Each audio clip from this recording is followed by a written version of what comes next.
I think Santa Ana is, it's a beautiful city, right? We're the heart of Orange County. I'm from Santa Ana. I've lived here all my life. I think what I love most about Santa Ana is like the humanity found within it, that everybody, regardless of their struggle, tries to find ways to come together and support each other.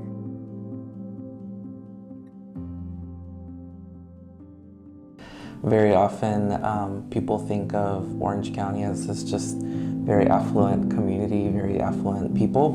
In Santa Ana, the poverty rate is 19.5%. According to a report completed by welfareinfo.org, 1 out of every 5.1 residents of Santa Ana lives in poverty. A disproportionate amount of people who live here actually make less than the minimum wage and are working multiple jobs to make ends meet. And so, just hearing the stories of people saying, I often go to my kids and ask them for money, but I feel very humiliated, I'm embarrassed. Though gentrification is nothing new to Santa Ana, the last decade has brought drastic changes to the city.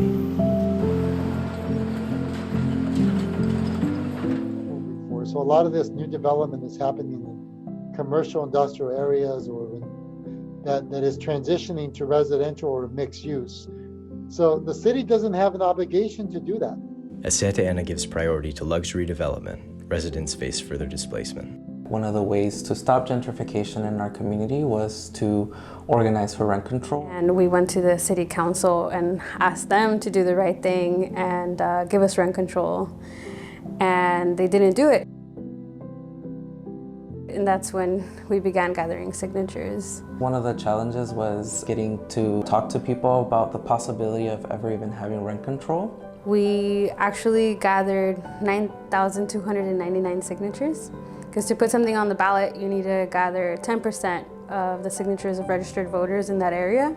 So we were 400 off. Despite lacking 400 signatures to make it on the ballot, Tenants United went to city council anyway, but they were turned down. What we started doing was just lobbying each city council member really, really hard and going to all of the neighborhoods, knocking on doors, and giving residents a direct line to their council members.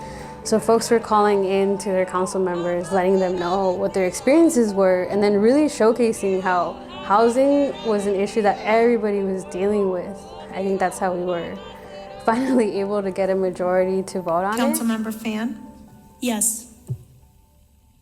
Mayor Pro Tem Peñalosa? Structural deficit, no.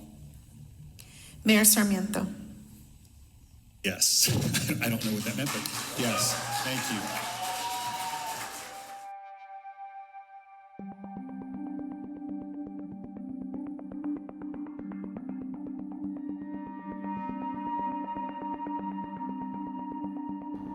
My gut says rent control is problematic all around. As we learned more about the process by which the city council and the city staff began working on this proposal, it was clear that there was really not a desire to do proactive outreach to the apartment associations or to those who actually own and operate the rental properties in the city. They weren't willing to listen to the experience of people who've been in this industry for years upon years.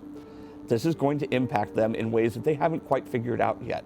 At the end of the day, this is a business, and it makes it difficult to be able to continue to provide the affordable housing that so many of our members are trying to do when they can't keep up with their own expenses. And it's going to be unfortunate. It's going to be a very contentious situation, pitting sides that used to be together against one another.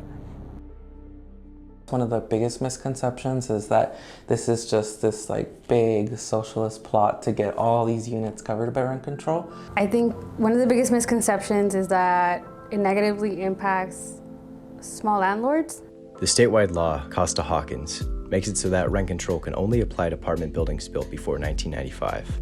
It cannot apply to new construction, single-family homes, and it limits the number of units that can be controlled. Despite misconceptions, rent control does not hurt small landlords. The biggest sigh of relief and the most rewarding moment was when we actually were successful in beating a campaign of lies and manipulation from the apartment association. It's like we got to see real monsters in the world, people being so lost with greed that they would lie to voters to get their signatures. We literally had them on video telling people, sign this, it's to reduce your rent, which is a blatant lie. What is that for? Huh? Oh, what is that for? Oh, it's a petition so that they'll stop raising, the council will stop raising the rent. Did they train you guys on what to say or what to do? Because that's not true.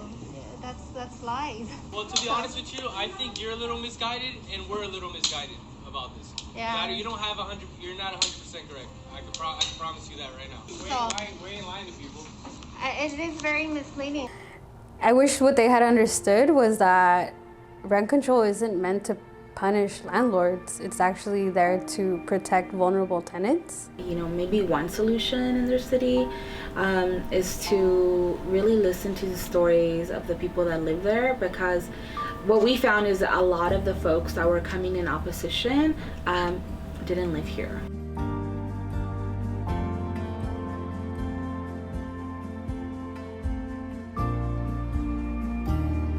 We are in an election year now, and I think 2022 will be a very deciding year for the future of the city.